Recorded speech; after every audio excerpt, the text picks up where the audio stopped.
les feux de joie. Depuis 2011, il est interdit de brûler ses déchets verts à l'extérieur. Et comme l'entretien du jardin génère environ 160 kg de déchets verts par personne et par an, l'Instant Conso vous donne aujourd'hui quelques solutions pour valoriser vos déchets. Au-delà des troubles pour le voisinage et des risques d'incendie, le brûlage des déchets verts augmente la pollution atmosphérique, surtout lorsqu'ils sont encore humides. Il génère des substances polluantes, toxiques pour l'homme et l'environnement, telles que les particules ou le monoxyde de carbone.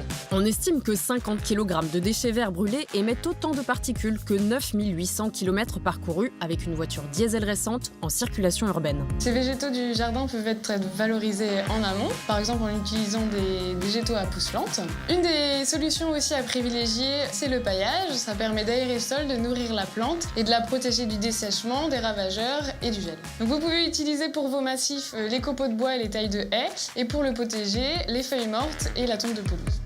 Vous pouvez aussi composter vos déchets verts en les regroupant en tas à même le sol dans un endroit abrité du vent et bien drainé, ou bien dans un bac à compost.